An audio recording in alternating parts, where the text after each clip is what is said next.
This coming week, we'll be wrapping up our reading of the Gospel of John as we finish our first 89 chapters of the New Testament in our Chapter a Day Reading Challenge. Now, we still have 171 chapters to go until we've read the entire New Testament. So if you're in need of a fresh start, we're all meeting in John chapter 18 on Monday morning. And by the end of the week, we'll be starting the exciting book of Acts together. Now, everything you need to start the Chapter a Day Challenge is on the Riverwood app or the Riverwood website. And I can't think of a better time to reignite your Bible reading than right now. But today, we find ourselves in John chapter 20. John 20 opens with a woman fumbling around in the dark. A few days earlier, Jesus had been crucified. Now, it's Sunday morning, and Mary had come to the tomb where Jesus laid. But the stone had been rolled away, and Mary assumes someone had stolen his body. Mary runs as fast as she can to tell the disciples what had happened. The disciples have a foot race to the tomb. When they get there, each examines the evidence and tries to figure out what had happened. Verse 8 says, "Then the disciple who had reached the tomb first also went in, and he saw the evidence and believed." 98 times in the Gospel of John, we will read this word, believe. But not all the disciples actually believed. Further in the chapter, in verse 25, the disciple named Thomas says, "I won't believe it unless I see the nail wounds in his hands, put my fingers into them, and place my hand into the wound in his side." Thomas needed hard evidence before he could believe. By verse 28, he gets his evidence, and in the following verse, Jesus says, "You believe because you have seen me. Blessed are those who believe without seeing me." And then we come to the key verse of the entire book, as John explains why he wrote this book. In verse 30, we read, "Jesus performed many other signs in the presence of his disciples, which are not recorded in this book. But these are written that you may believe that Jesus is the Messiah, the Son of God, and that by believing you may have life in his name." For John, everything hinges on believing. So if you're ready, let's dive into our study with Pastor Todd of John 20, verse 31, and what it means to believe.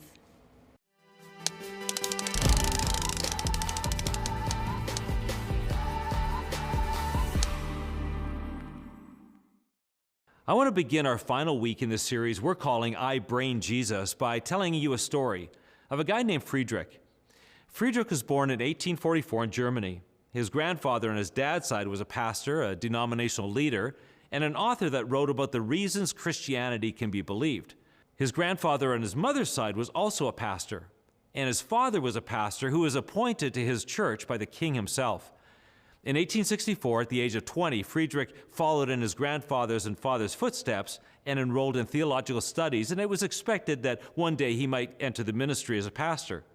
However, Friedrich decided on a different path. His professors and mentors recognized a certain brilliance about Friedrich and recommended that he become a professor even though he hadn't fully completed his education. Based on his written work, the University of Leipzig awarded him a doctorate, and he was quickly hired as a professor of philosophy. However, Friedrich's career was derailed by illness, and he gave himself to writing more than teaching. Seriously ill, half-blind, and experiencing relentless and constant pain, Friedrich became something of a recluse, but a very prolific author with a particular ire for religion and the Christian faith. In January 1889, Friedrich collapsed in the streets of Turin, Italy, having lost control of his mental faculties. He would spend the next 11 years of his life in a total mental darkness, most of it in a mental asylum, until his death in 1900. However, it's said that the world would be lost without the influence of Friedrich Nietzsche's ideas and originality. The disciplines of philosophy, theology, and psychology have been radically shaped by Friedrich Nietzsche's influence. And perhaps the concept that Nietzsche is most known for came out of a poem that he wrote in 1882 called The Parable of the Madman. The story goes like this. On a bright sunny morning, a man walked into a village with a lit lantern. He ran through the streets and to the market yelling, "I'm in search of God. I'm looking for God. Where is God?" This provoked a lot of laughter from the people watching him. But they moved in closer and closer to the madman with the lantern, and when they were close enough for the man to look them right in the eyes, he said, "Do you know where God is? We have killed him. God is dead." To which the people laughed all the louder. The man then threw the lantern on the ground, smashing it into pieces, and said, "Ah, I see that I have come too early. My time is not yet. This tremendous event is still on its way, but has not yet reached the ears of men." He then walks over to several churches, forces his way in, and sings a funeral song for God in the church. And when he is kicked out of the churches, Nietzsche concludes his parable with the man saying, "What, after all, are all these churches now if they are not the tombs and sepulchres of God?" Friedrich Nietzsche, raised as a pastor's kid and trained in seminary, was doing far more than simply declaring himself an atheist and saying he no longer believes in God. He was saying, in the late 1800s, as I look around, the Christian God is becoming less and less believable, and it's time for the world to move on and rid itself of the shackles of Christianity. But I'm afraid my message has come too early, and the world isn't yet ready to believe that God is dead. Well, for 140 years, the writings of Friedrich Nietzsche have been shaping our world, and the world seems more ready than ever to declare God is dead. And yet, here you are.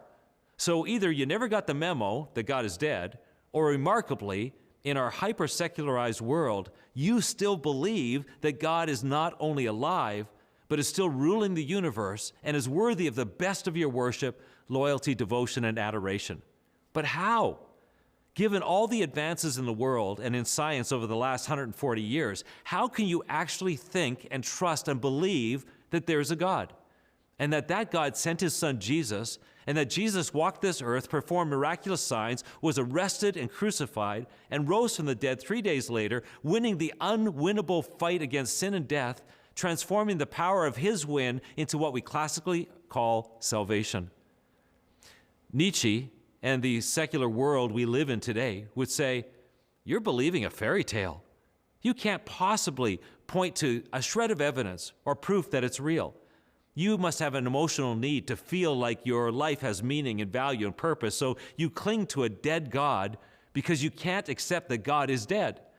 But really, you're just living in denial of what science has already proven. There is no God." So, are they right? Is that true? Is this all an elaborate charade? Or is there another way to understand the evidence that our faith is based on, and to hold our heads high knowing that we stand on solid, rational, and reason-backed ground? Well, let's begin with a conversation I had with someone at Riverwood who I consider a thinking Christian, as someone who has wrestled with these tensions personally. So Janice, how long have you been at Riverwood, and what do you love about your church? 7 years, maybe, somewhere around there. We needed and we really wanted solid teaching. And what I've especially loved lately is going through the Bible, just reading the Bible. So a lot of people would say that that faith is heart and science is brain. Okay. Right, is belief, like a belief in what's true, but faith is just sort of making it up or believing in what's not true necessarily. How do you understand the tension between brain and heart in faith? So faith is not wishful thinking or a positive mental attitude. If I have faith, this will happen. I think faith is definitely based on knowledge and evidence and experience. You've been a Christian for a number of years. Would you say that there's a change in Christian culture away from thinking and intellectual evidence? Have you seen any changes that you would observe? For sure. How would you describe those? I think the changes are, there's been a lot of experiential. It's just, it's how I feel. And if I'm getting the right feeling and it's good, and I think we have to be careful about feelings. Sometimes feelings obviously are what we want to hear, how we want our desires met. And also very much about not thinking so much about the justice of God, the righteousness of God, the holiness of God, but thinking, more and more just about the love of God. And God is both holy and just and loving. And as we look at John, what's so profound is that 98 times in the book of John is this word belief or believe. And the key scripture of this whole book is, I wrote these things and I've recorded these things so that you might believe. And this is the evidence that I'm giving you. So when you think of the evidence of your faith, what gets you most excited? What convinces you the most that Jesus is who he said he was? Well, I would say the resurrections. You know, as Paul says, I mean, if Jesus didn't die and rise again, we have no faith. And there's no point to it. Yeah. But I find that just beautiful and convincing, and something that is just so supernatural, that God is who he is. And, you know, just thinking of Jesus dying on the cross, it's such incredible love that God would have Jesus incarnate as a human for us and come into this chaotic, crazy world for us. Like, you know, if I were God, obviously I'd say, no, I'm done here. Like, I don't want to, you know, I don't want anything to do with that. But I mean, he came for us, and to go what he went through, to live a life that was perfect, which he did, and fulfill prophecy, and then die on the cross in place of us to satisfy a holy God's justice and righteousness. I mean, I think that's beautiful. And I love the fact that God is love and God is just, because I think we look at the world right now and there is so much injustice. But he is just, and that gives me confidence that his will is perfect and right. And I love the fact that there is a God who is eternal, infinite, unchangeable in goodness and glory, power and perfection, wisdom, justice, and truth. And I love that. That gives me hope. Yeah. You know, Janice, one of the things I think I hear often is that science is objective, hard truth, and faith is what heartbeat is sort of airy-fairy, and it's easily disproven that there's, you know, so what do we do with that tension between science and faith? And is it true that science is really objective, whereas faith is completely subjective? Okay, well, I don't think faith is completely subjective. I think it's the assurance that you have of evidence and hope that you believed. But as for science, I see nothing wrong with science and faith supporting each other and being in harmony. I mean, I think science is revealing the wonders of God and all that he's been created. Science hasn't made cells. God has. Science finds them and discovers new things, but it hasn't made them. And there are many noted Christians who are scientists. And one that comes to mind that wrote 2 amazing books, I don't know if you've read them, The Language of God. I can't remember what the other one name is, Dr. Francis Collins. And he identified the human genome, was the first to discover the human genome. And it's the language of God. And it's so beautiful because this gene is a part of every single cell in our body. And there's like 3.2 billion letters involved in this gene, in a gene. And little fun fact is, to list all those letters, say you were typing them, say you were typing 60 words a minute, a person would have to type 8 hours a day for 50 years just to list the letters of a gene. And I just think that's amazing. And that can't happen by chance. To be in every cell in our body in perfect order, just can't see it. So I think science is wonderful in that it discovers and can talk and reveal what God has made. But science can't make something out of nothing. Yeah, you know, I love science. I love science and faith. I once heard somebody describe it as science and faith are opposite, like a thumb is with your finger. And when you have both working together, you can pick anything up. And I thought that's a beautiful description of, it doesn't undermine faith. In fact, there's a lot of our faith that is incredibly objective and full of evidence, but there's a lot of science that is incredibly full of faith. and Absolutely. requires huge leaps of faith. Well, thank you for having this conversation. Just as somebody, as a part of Riverwood that's thinking about your faith and using that brain part of you to grow your faith, I knew I wanted to have a conversation with you about that, and I'm really glad that we've been able to. Well, thank you for asking me. Yeah. John says in John chapter 20, verse 31, "But these things are written that you may believe that Jesus is the Messiah, the Son of God, and that by believing you may have life in his name."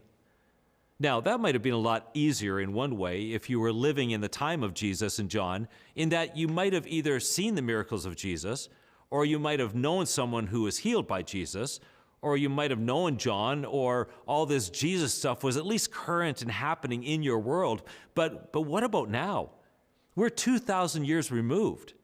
And what has always been a stream of opposition and resistance to Christ has turned into a raging river of secularism, eroding so many people's faith and confidence in the Bible. So, can a Christian even feel like their faith is legitimate? And can they hold their heads high with full confidence that their faith is based on reason and evidence, as John says? Well, I want to try and answer that question, but I'm going to do it in a way that I'm not used to. I'm going to draw from arguments outside of the Bible. And it's my hope that by the time we're done, you actually understand the strength and truthfulness of John chapter 20, verse 31 so much better. Okay, what does it mean to believe?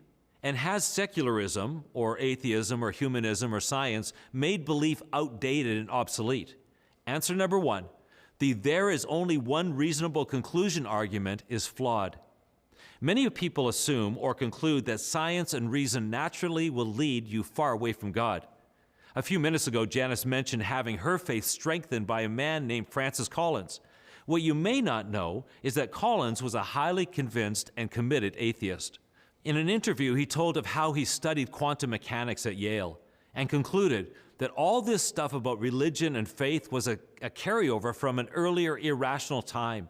And now that science has begun to figure out how things really work, we don't need it anymore. However, he ended up going to medical school. And as a young doctor, Collins watched how radically his patients' faith in Christ transformed their experience of suffering. And he couldn't shake the sense that there was something to this. That drove him to study the Oxford scholar C.S. Lewis. And after some serious wrestling, Collins realized faith made sense because it was rational. And after looking at the data, he gave his life to Christ. Today, Dr. Francis Collins holds the most prestigious job in science, the director of the National Human Genome Research Institute, decoding the human DNA and seeing the fingerprints of God in every strand. But Collins isn't alone in his conclusions. Maybe you've seen the Netflix movie, The Most Hated Woman in the World. It's a movie about Madeleine Murray O'Hair, the founder of American Atheists, and a woman who single-handedly got the U.S. Supreme Court to ban prayers and Bible reading in school classrooms in 1963. O'Hair had a son, William Murray. He was raised to deny the existence of God and hate Christianity. However, after he grew up and moved away, he began to question his mom's methods and actually took a look at the claims of the Bible. Today, William Murray is a Christian, a preacher, and someone who is lobbying for the creation science to be taught alongside evolution in public schools. But Collins and Murray aren't alone. Australian Labor leader and former Governor General Bill Hayden, after a lifetime of being an atheist and having won Australia's Humanist of the Year award, gave his life to Christ and was baptized at the age of 85. Then there's Alan Sandage, a renowned American astronomer who was the first to figure out the Hubble constant in the age of the universe. Sandage was a staunch atheist until he actually read the Bible and concluded that there was enough evidence to believe. Sandage later wrote, "There need be no conflict between science and religion if each appreciates its own boundaries and takes seriously the claims of the other. The proven success of science simply cannot be ignored by the church. But neither can the church's claim to explain the world at the very deepest level be dismissed. If God did not exist, science would have to, and indeed has, invent the concept to explain what it is discovering at the core. If there is no God, nothing makes sense." Finally, I want to mention Elizabeth Anscombe, considered by many to be the greatest woman philosopher in history. Anscombe gave her life to Christ at age 12 and never looked back. Anscombe wrote, "What people are for, we believe, is to be like guided missiles, to home in on God, who is the one true, infinite, worth knowing, the possession of which you could never get tired of, like the water which if you have, you will never thirst again, because your thirst is slaked forever and always. Obviously, there are many people who look at the evidence of the Bible and of science and conclude there is no God, or he's dead. But it's fascinating to me that some of the world's most studied and brilliant people look at the same evidence of the Scriptures and science, whether through a microscope at DNA or a telescope at entire galaxies, and conclude not only is there a God, but he is my Savior. What does it mean to believe? And has secularism or atheism or humanism or science made belief outdated or obsolete? Answer number one, the there is only one reasonable conclusion argument is flawed. You can objectively look at the evidence and arrive at more than one conclusion. But here's a second answer. Number two, the show me evidence argument is flawed. Many people would say, I won't believe in the Loch Ness Monster and I won't believe in the Sasquatch unless you show me evidence. And with the same logic, reason, and scientific method, I won't believe in God unless you can show me evidence of his existence. Now, on the surface, this argument sounds like common sense. And yet, those who use this argument are making a category mistake. If I asked you, how much does the number 6 weigh? Or I called out to my wife, honey, I lost a thought. Have you seen it? I can't remember where I put it. I would be making category mistakes. The number 6 doesn't live in the realm of mass and heaviness, and my thoughts don't live in the spatial or material realm. The number 6 and my thoughts belong to a completely different realm. Likewise, when someone says, I won't believe in God unless you prove his existence in a tangible, testable, scientifically verified way, they're making a category mistake, because God doesn't belong in the tangible, testable, material realm. God, by very nature and definition, is transcendent. He exists independent and outside of the material universe. Asking for proof of God's existence using the scientific method is like asking for the weight of the number 6 in the GPS coordinates of where I last left a misplaced thought. It just doesn't make sense. What does it mean to believe? And has secularism or atheism or humanism or science made belief outdated and obsolete? Answer number 3. The I'm not religious, I'm a secularist argument is flawed. The world has put people of faith into one category and everyone else, secularists, scientists, humanists, atheists, into another category. However, and I really want you to understand this, there is only one category, and it's called people of faith. Remember our definition of what it means to believe that we rolled out a couple of weekends ago? Beliefs are energy-saving shortcuts our brain creates in an attempt to make sense of and navigate our complex world. To put it another way, beliefs fill in the gaps, attempting to recognize patterns in an effort to predict reality. People who abandon their religious faith because it's based on unprovable beliefs are just trading them in for another set of unprovable beliefs in another camp, because everyone bases their life on a set of unprovable beliefs. Pastor Tim Keller says, modern secularism is its own form of religion and is based on a set of beliefs that are just as unprovable as Christian beliefs. Some trust in the unprovable belief that there is a God, and one day each of us will stand before him. Others trust in the unprovable belief that there isn't a God, and that there will never be a day when we stand before our Creator. Some trust in the unprovable belief that our lives were made in the image of God and therefore have purpose and dignity and meaning. Others trust in the unprovable belief that our lives were made of some primordial soup and that we're all nothing more than material in nature and that there is no meaning or purpose in our existence. Some trust in the unprovable belief that God's laws govern the universe, while the secularists trust in the unprovable belief that the overarching laws of nature govern the universe. Some trust in the unprovable belief that God is the master of our destinies, and we will be held accountable for the lives that we live. While the secularists trust in the unprovable belief that we are masters of our own destinies, and that there are no consequences beyond the grave for how we live our lives. But everyone is living by faith, and everyone is religious in their belief, and secularism is based on as much faith as Christianity. But let's ask our question one more time. What does it mean to believe? And has secularism or atheism or humanism or science made belief outdated and obsolete? Answer number 4, the "there are too many contradictions in the Bible" argument is flawed. This is a common challenge and objection, and it's filled with the assumption that the Bible is filled with so many obvious discrepancies, which, if true, makes it impossible to believe that the Bible has divine origin and casts considerable doubt on its trustworthiness.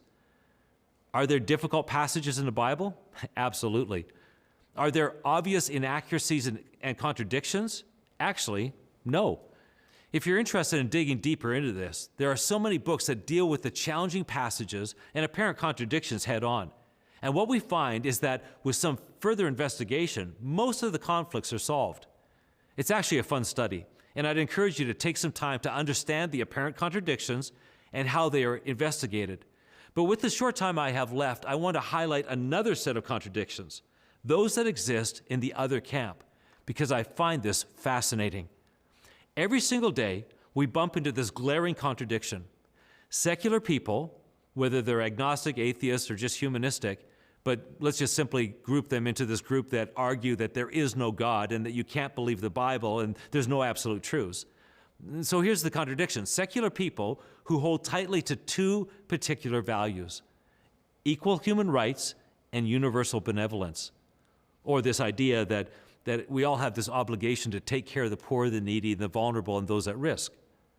Christian Canadian philosopher Charles Taylor challenges the secular camp and says, okay, give me scientific proof that everyone has equal human rights, and give me scientific proof that we should all have universal benevolence.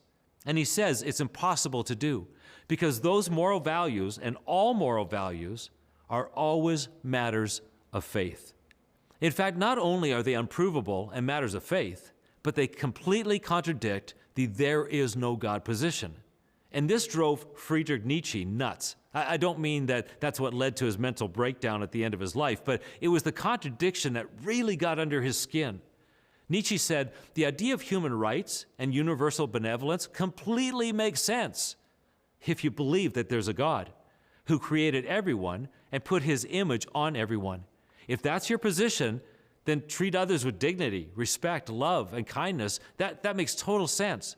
But he went on to say, and this is what he wrestled with extensively, it's a total contradiction to fight for human rights and universal benevolence if there is no God. If you believe there is no God, then you obviously believe that human origins were material in nature. The way we came into existence was not by design of a creator, but rather as a fluke of material collisions, which, by the way, requires massively more amounts of faith to believe in, and that we are products of nature. And the explanation of how we evolved from nothing to a single cell through mutation and natural selection and genetic recombination, et cetera, is completely based on a principle: survival of the fittest, the strong devouring the weak. That's the law of nature. In other words, if you're going to be true to your faith that humanity evolved and is a product of nature, then you need to be cheering Russia on in its aggression and war against Ukraine, because that's nature in action. And nature can't be wrong because it's nature. The strong devour the weak. In a world where there is no God and humanity is a product of nature, school shootings, racial injustices, greedy corporations taking advantage of foreign workers, industries stripping the earth of its resources, powerful terrorist organizations kidnapping and destroying, police shootings of racialized people, and powerful men dominating women sexually all make sense because it simply falls in line with the doctrine of nature.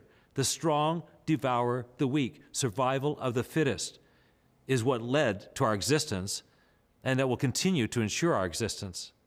What Friedrich Nietzsche said makes no sense is a world where there is no God but still believes in human rights and universal benevolence. And he spent his life trying to figure out what humanity would look like and how humanity could succeed unshackled from the restrictive belief of God and yet without imploding or blowing itself up. Russian philosopher Vladimir Solovov sarcastically summarized the ethical reasoning of humanists like this: man descended from apes, therefore we must love one another. In other words, the world may not be believing in God, but they're absolutely believing in Christianity, or at least religion, because there is no human rights and universal benevolence without God. So when you read John chapter 20, verse 31, but these things are written that you may believe that Jesus is the Messiah, the Son of God, and that by believing you may have life in his name. Here's what I want you to know. The world will try to tell you that logic, reason, and science can only lead you to one conclusion: there is no God, and that you are believing a fairy tale. I want you to know that that isn't true. It's a flawed argument. Some of the world's most brilliant and studied people have concluded Jesus is who he says he is. The world will say, show me the evidence or I won't believe. I want you to know that that's a flawed premise and a category mistake. God, by his very nature and character, is transcendent and exists independent and outside of the material universe. The world will say, well, I'm not religious, I'm a secularist, implying that they don't base their life on faith, only reason. This is a flawed concept. Every belief system is based on faith and has unprovable beliefs built into it. The secularist is as faith-based as a Christian is. They're just putting their faith in something other than God. The world will say that there are too many contradictions in the Bible for it to be believed. There are definitely some challenging passages in this 2,000 to 3,000-year-old ancient text, but the world needs to admit that it too is living with massive contradictions that are much harder to explain away. So here's the bottom line. Our belief in Jesus isn't a denial of logic, reason, or science. Our belief in Jesus is rock solid historically, logically, scientifically, philosophically, theologically, and practically. Under the inspiration of the Holy Spirit, John wrote, but these things are written that you may believe that Jesus is the Messiah, the Son of God, and that by believing you may have life in his name. Believing is the key to life. So believe with all your heart.